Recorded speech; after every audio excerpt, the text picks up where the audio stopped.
بسم اللہ الرحمن الرحیم۔ السلام علیکم پیارے دوستو، بنی اسرائیل میں ایک متقی اور پرہیزگار شخص تھا۔ اس کی عبادت کے چرچے ہر طرف مشہور تھے، یہاں تک کہ وقت کا بادشاہ ہر روز اس کے پاس آ کر اس سے یہ پوچھا کرتا تھا کہ تم کسی چیز کی ضرورت ہے تو مجھے بتاؤ، میں تم کو بھجوا دیتا ہوں۔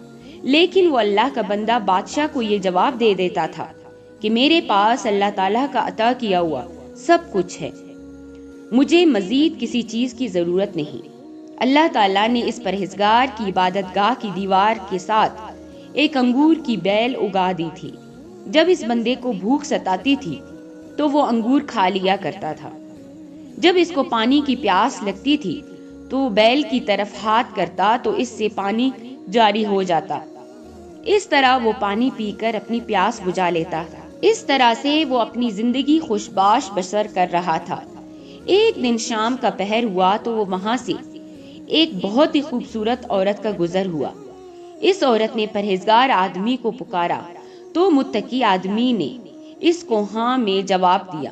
اس عورت نے پرہیزگار بندے سے دریافت کیا، کیا تیرا رب تجھ کو دیکھ رہا ہے؟ عابد نے جواب دیا کہ جی ہاں، میرا رب مجھے دیکھ رہا ہے۔ وہ ہر چیز پر قادر ہے، مطلق ہے، ہر چیز کو پیدا کرنے والا اور دلوں کے راز جاننے والا ہے۔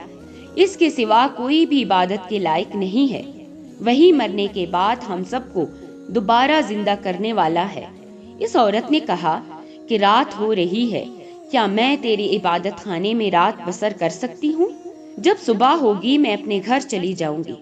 دوستو، اس عابد نے عورت کو اپنے کمرے میں رات بسر کرنے کی اجازت دے دی۔ جب وہ عورت کمرے میں داخل ہوئی تو اس نے اپنے کپڑے اتارے۔ اس نے بدکاری کے لیے اس پرہیزگار شخص کو دعوت دی۔ اس عابد نے شرم کے مارے اپنی نظریں نیچی کر لی۔ عابد نے اس عورت کو کہا، اے بدبخت عورت، اپنے کپڑے پہن لو۔ عورت نے عابد کو کہا، اگر تم میرے ساتھ بدکاری کر لے گا تو تیرا کوئی نقصان تو نہیں ہوگا۔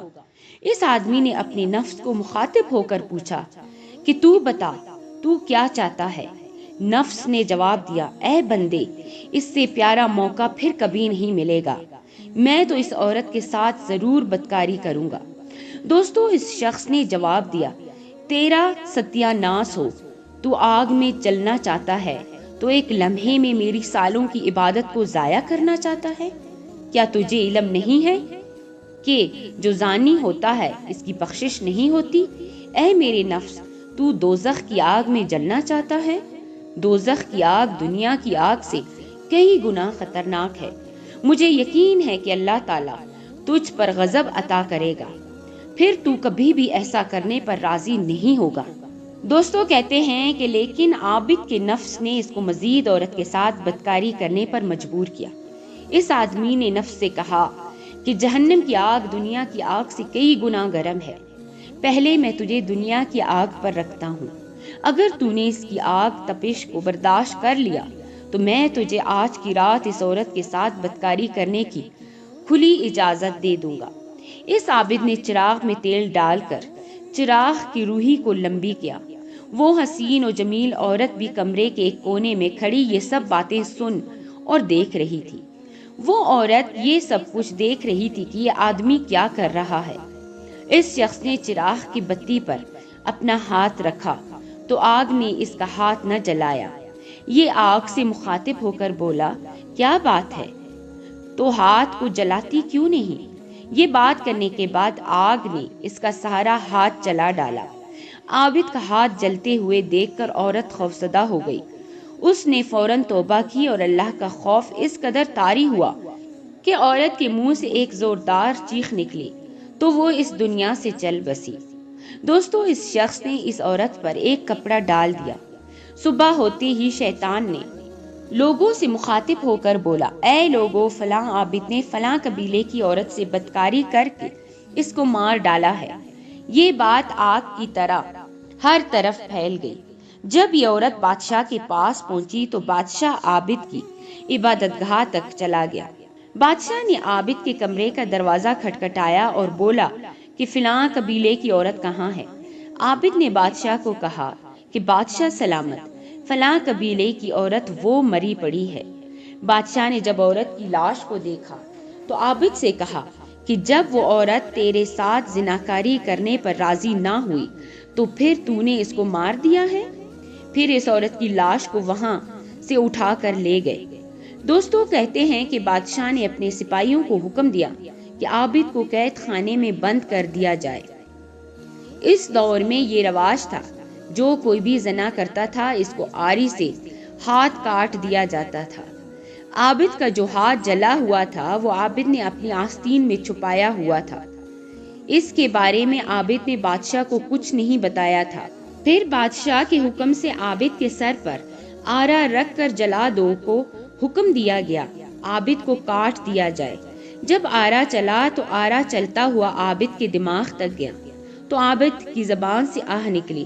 اللہ تعالیٰ نے حضرت جبرائیل علیہ السلام کو بھیجا کہ فوراً فلاں بندے کے پاس جاؤ اور اس کو میرا حکم دو کہ اللہ تعالیٰ کا حکم ہے کہ سب کچھ صبر و تحمل سے برداشت کرو، کچھ بھی اپنے زبان سے الفاظ نہ نکالو، میں سب کچھ دیکھ رہا ہوں۔ آسمان پر سب فرشتے رو رہے ہیں، مجھے اپنی عزت کی قسم، اگر اس نے دوسری بار آہ نکالی تو میں آسمانوں کو زمین پر گرا دوں گا۔ دوستوں کہتے ہیں کہ اللہ تعالیٰ کے حکم سے وہ عابد کچھ بھی نہ بولا، وہ سب تکالیف کو صبر کے ساتھ برداشت کرتا رہا۔ جب وہ عابد مر گیا تو اللہ تعالیٰ نے پاس پڑی مردہ عورت کے جسم میں روح ڈال دی۔ وہ اٹھ کر بولی، خدا کی قسم یہ عابد بے گناہ تھا، اس نے میرے ساتھ کچھ نہیں کیا تھا، میں نے تو اس کو خود زنا کی دعوت دی تھی، لیکن اس نے میری دعوت کو ٹھکراتے ہوئے مجھے انکار کر دیا تھا، میں آج بھی کنواری ہوں۔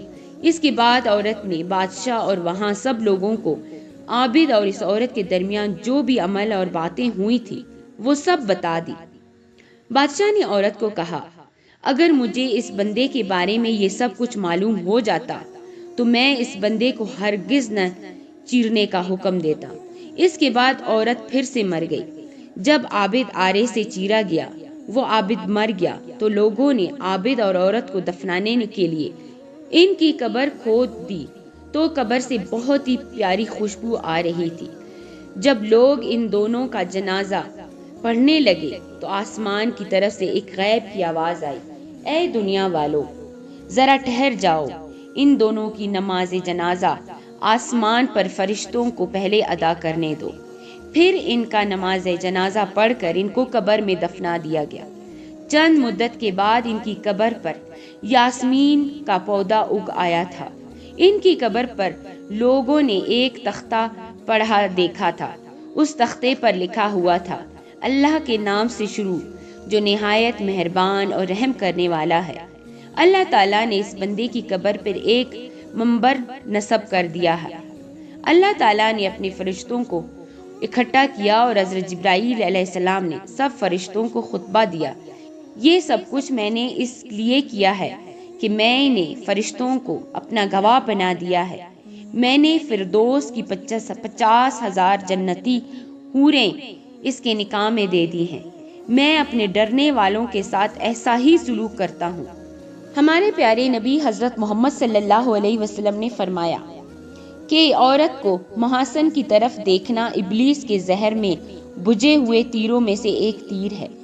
دنیا میں جو بھی بندہ حرام کاموں سے اپنی نظروں کو نہیں بچاتا تو اللہ تعالیٰ قیامت کے دن ایسے بندوں کی آنکھوں میں آگ کی سیلائی پھیرنے کا حکم دے گا، پھر اللہ تعالیٰ کے حکم کی تحمیل کی جائے گی۔ نبی کریم صلی اللہ علیہ وسلم کا فرمان ہے، جو بندہ اپنے نگاہ کی حفاظت کرے گا اللہ تعالیٰ اس بندے کو بہترین اجر و ثواب عطا فرمائے گا۔ اللہ تعالیٰ سے دعا ہے کہ اللہ تعالیٰ ہم سب کو نیک کام کرنے اور زناکاری سے دور رہنے کی توفیق عطا فرمائے۔ آمین ثم آمین۔